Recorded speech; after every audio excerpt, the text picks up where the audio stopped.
Hey, how's it going, everybody? Yugi514 here, and I am here with an archetype discussion for you guys, and I don't know why I started doing this when I was watching this show. I should really mute that. There we go. Wondering what I was watching. I was watching the Search for Bigfoot on Animal Planet. I don't know, just because I've never seen the show. Wanted to see, looked interesting. I don't know why I didn't turn it off until now, but anyway. The archetype I'm going to go over is the Heretics. I'm going to go over all the cards that they have as of right now, because I didn't really want to go over them in Abyss Rising, since their first appearance was through Abyss Rising, where they got 4 cards for them. 3 for the main, 1 for the extra. They still only have 1 card for the extra deck. But I didn't want to go over them because there really wasn't a lot to talk about. But now, since they have more supports, I kind of want to go over it, and I've been fiddling around with them, and I like the archetype quite a bit. I think it has a lot of potential, and I'm going to give my reasons why. But first off, before I can really go over my reasons why it feels a good archetype, let's go over the cards in this archetype, the good and the bad. First off, we have Heraldic Beast Aberconway. I think that's how you pronounce it. He's a level 4, 800 attack, and 900 defense. He's dragon. And don't get the names confused. The names, just because they're have beasts, doesn't mean they're all beasts. So no one of the families really won't do you probably a lot of good. So let's go ahead and get started anyway. If this card is in your graveyard, you can banish one other Heraldic Beast Aberconway from your graveyard to target one Heraldic Beast monster in your graveyard.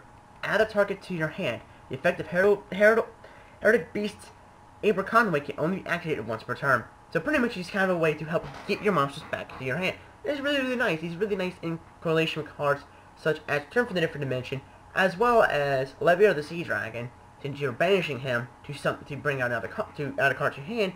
Another thing you can do is use, what is it? Burial from the Different Dimensions. Is you'll be banishing some cards for some effects anyway. So Burial is a really nice card to use with these guys. But 800 stack, you really want to use them because he really does come in handy. I think the Dark World player, I lost, but Dark World, he started banishing my shit with Dark Smog. It's really bad, but he morphing jarred my ass. I really had no way to stop it because I attacked into it. But when I got morphing jarred, he was like, "Oh hi!" I drew 3 of this guy. He was like, "Fuck." I mean, the way it's kind of like Flameful Magician, like in Flame Wars, where it's like you don't really want to draw him, but 800 attack is really pretty good attack. So next up, we have Heraldic Beast Basilisk. Freaky as fucking hell. He's level 4. He's a beast type monster. Looks more like a fiend to me, but I'll go with it. 1000 attack, 4 defense. After damage calculation, if this card battled an opponent's monster, you destroy that monster. So he's pretty much like your Exploder Dragon, except you will still take the damage. Which is a really nice card to set in your opponent if they have a monster that is kind of ridiculous. You're just kind of afraid to, you just can't really get over. You just set that card, it battles it, after damage calculation is destroyed, because even though you're not taking damage, damage calculation is still being applied.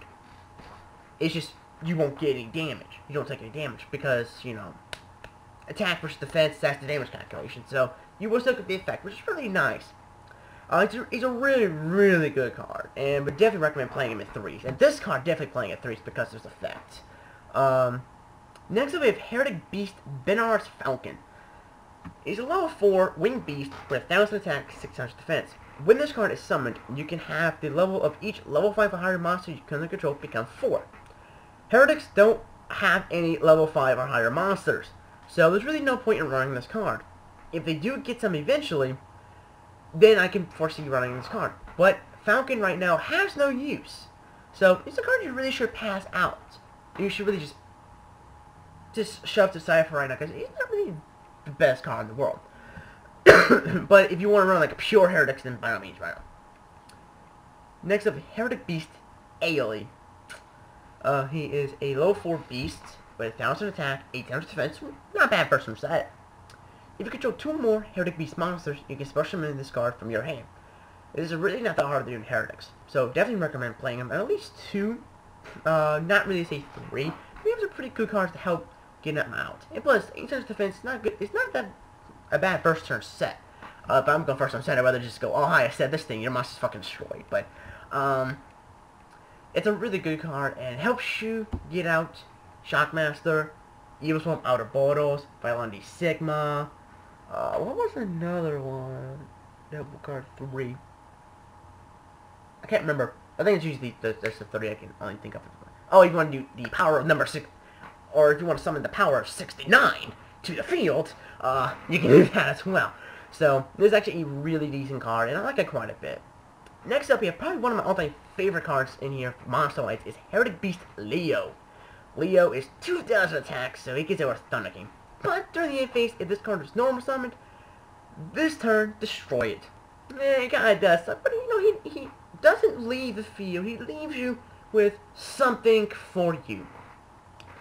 When this card is sent to the graveyard, add one Heraldic Beast monster from your deck to your hand, except for himself. You can only use this effect of Heraldic Beast Leo once per turn. So when he's sent to the graveyard, you get a free search. That's actually pretty nice. So if he's sent to the graveyard by an Exceed, if he's attached as an Exceed material, you still get the search because he's being sent to the graveyard. It's just sent to the graveyard, not from the field to the grave, or anything like that. So foolish, 1 from 1, you know, any way you get him to the graveyard, he is going. Even if he's destroyed by his own card effect, he's being sent to the graveyard, so you get the search. So in a way, he's really not leaving you empty hands like, you know what, I'm going to die, but here, I have a free monster. That's actually pretty cool. And the fact that he's 2,000 attack makes you like, oh, hi, you know. And this is another reason why Horn of Phantom Beast really won't be good in the deck, because this guy's just going to pop himself anyway, so it's like, why even run the card? Next up, we have Heraldic Beast Twin-Headed Eagle. It's a level 4 winged beast with 1200 attack, 4 chance defense. You can banish this card from your graveyard to target 1 Exceed monster you control with no Exceed materials, and 2 Heraldic Beast monsters in your graveyard. Attach the second targets to the first target as Exceed materials. You can only use this effect once per turn. So this is a great way to help recycle your Exceed XYZ monsters, their materials, because, you know, number 39, gotcha. Well, if you somehow have a gotcha, I highly doubt you will, but it is a great way to recycle your Exceed materials, and it's another good reason why to run cards like Burial from the Different Dimension, as well as Return from the Different Dimension, even cards like Lethe here. It's because you'll be banishing, like, this guy and this card quite often for their effects. So it's really, really helpful to run these cards. And it's one of the few decks where I'm actually suggesting to run Tour Guide, because I'm not the biggest fan of Tour Guide. I just don't like using her just for the fact that she's kind of cheap. Of course, I like to play Rekindling.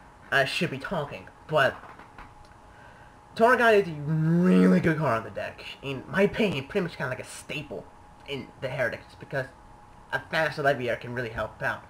So let's move on to the final monster in the main deck. We have Heraldic Beast Unicorn. It's a level 4 beast with 1100 attack, 1600 defense. You can banish this card from your graveyard to target 1 Psychic type Exceed monster in your graveyard, special on that target. Its effects are negated, you can only use its effect once per turn. Really not useful, since there's really not a lot of Exceed Psychic type monsters, as far as I can remember. Actually, let's take a look real quick. Let's go monsters, XYZs, Psychic, and a search.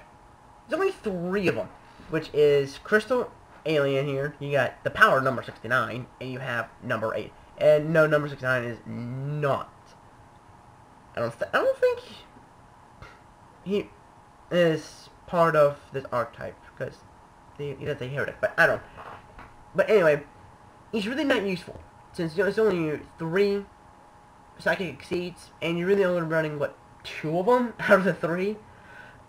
So, Rex-Spectre is really not a good card. So pretty much out of all the monsters, you have 1, 2, 3, 4, 5 monsters you should be running out of this set of 7.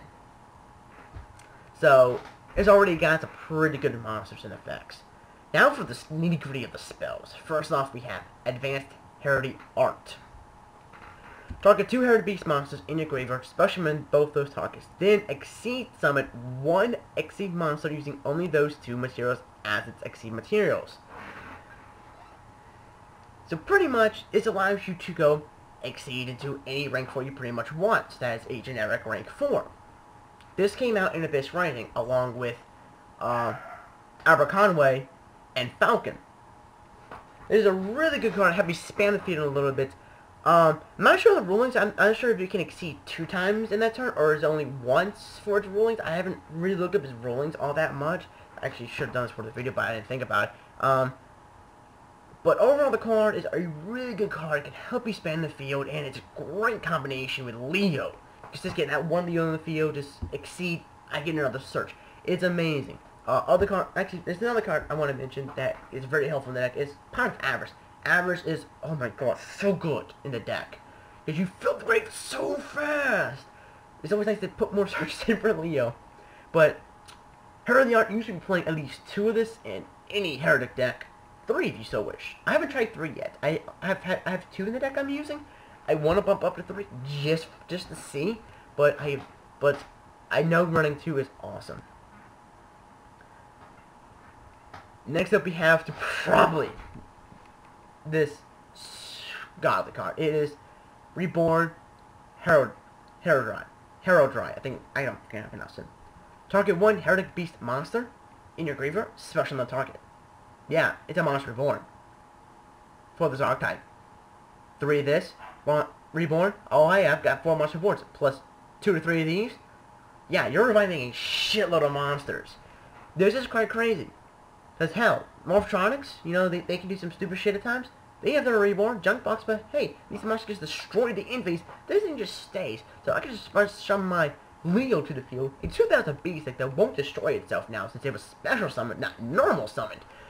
Not only do I have my extra spare monster reborn in my deck or in my hand, it's a really good card. And it will pretty much save your monster reborn for pretty much your opponents. Now comes to the final card for the main deck. We have Heralding Change. This is a card I'm testing out at 2s pretty much right now. When an opponent's monster declares an attack, special 1 Heraldic Beast monster from your hand, then end the battle phase. It's pretty much the trap version of Battle Fader, per se. You get a free monster in the battle phase. I'm testing it at 2s right now. I haven't tried it at 3. I actually haven't even drawn the damn thing. So it's kind of hard to actually see how it works if you don't even draw it. But in theory, I think it's a really good card. I've yet to try the card out. Again, because I haven't really drawn it. Just, I guess the card doesn't like me. But I really think it could be a really good card for the archetype. And I really think it's something they could really could use. Now finally for the one card they have in the extra deck. Again, I don't know if 69 is part of it, but I'll kind of go over it as well. Since you can basically play it in the deck. And it's got a pretty decent effect. First off, we have number 8, Heraldic King Genome Heritage. Requires 2 level 4 Heraldic Beast monsters. Once per turn, you can target 1 face-up Exceed monster your opponent controls. Until the end phase, have this card's name and attack become that monster's name and attack, and have this card gain that monster's effect. And if you do, until the end phase, that monster's attack becomes 0, and that monster's effect is negated. This is a really good card if you're staring down a very troublesome Exceed monster. Like number 39. Number 39. Wait, why was he 39? Number 25. Wait, yeah, I don't know. I'm stupid. Number 39. Oh my god. Yeah, like, cards like number 39. We can negate your attacks. It's like, oh hi, I will now see your effects, do your fucking name. And you know what's the cool part about this? I'm gonna share, you know, if you guys subscribe to MCO40 or haven't watched this, if you want to do this, I don't know why you would, but just saying. If you do this, you steal his name, because you're stealing his name. It gains that monster's effect. See, till the end phase, have this card's name and attack, so it becomes the name. Now, you can exceed into Chaos 39. Because Chaos 39 does not give a rat's ass what the card's name really is. As long as it currently says 39, number 39, Utopia, it will still happen. So that's kind of another little tidbit you can use with Heraldic King Genome. It's actually pretty nice. But again, don't know, well, I guess because, you know, it's 2,400 tag, I think it's 2,500, so I guess you can do that. But this is a really nice card, I like it. It's kind of freaky. Now finally for number 69, God Medallion Coat of Arms. I'm guessing this is part of the Heraldic Archetype. I'm not too sure. I do remember, because I watched like the first season of Zexal. That was pretty much not watching it. I know the person who used the Heretics used this card, so I'm going to kind of include it into the archetype. But number 69, God Medallion Coat of Arms. Requires 3 level 4 monsters. Not really hard to do in this archetype. When this card is special summoned, negate the effects of all other face-up Exceed monsters currently on the field. During your main phase, you can target 1 other Exceed exceed monster until the end phase. Have this card's name become that monster's name, and have this card gain that monster's effects. This effect, let's see, where is it? Let's see. Have this card's name. This effect of number 6 card will be used once per turn. So this is actually a pretty decent card. But really, in my opinion, it's kind of impractical to go to because I'd rather go to like Outer Boros, Shockmaster, Violent D Sigma. But hey, you can go to this card if you want to. But like I said, it's really it's not hard to go into the rank 4s that require 3 level 4 monsters. It's really not that hard. Since you have cards like Advanced Heraldic Art, as well as, you know, Reborn Heraldic, which is really easy to do. It's really not that hard. So, like I said, the archetype, I say, has a lot of potential. If Konami keeps giving it support, I can definitely see this becoming a nice powerhouse. Mainly because a lot of their effects is not really affected by effect failure, since this actually has the damage set. You know, usually it's going to be destroyed. He activates in the graveyard. He activates in grave. He activates in hand. This activates in the graveyard. So it's like, failure doesn't really hurt the deck at all. Like, only time it's going to hurt is if you're, I highly recommend running Tour Guide in this deck. It's really the only time. I also recommend running Veiler because Veiler does help out the deck. You don't really need to run Maxi since you have a lot of searching with Leo and stuff like that. Well, you can if you so wish. But I really like this archetype. I'm going to be testing more and more with it, and just seeing how the archetype, you know, how well the archetype can actually perform. Because I really do like it. So give me thoughts on the Heraldic Beast archetype in the description below, comment section below. I don't know why I keep calling it the description. I want to know what you guys think about the Heraldic Beast, because they are on DN right now, as you can see.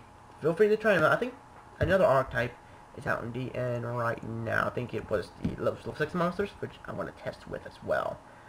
Yeah, the Haze Beasts are out, which I'm going to test with them as well, just out of curiosity. So go on DN, test them out, try them out, you know, for an opinion of yourselves. I feel like these can perform very, very well if they continue getting support, because they have some pretty good monster effect, and they have 2 very damn good spell cards. So, anyway, comment, rate, subscribe, and bye.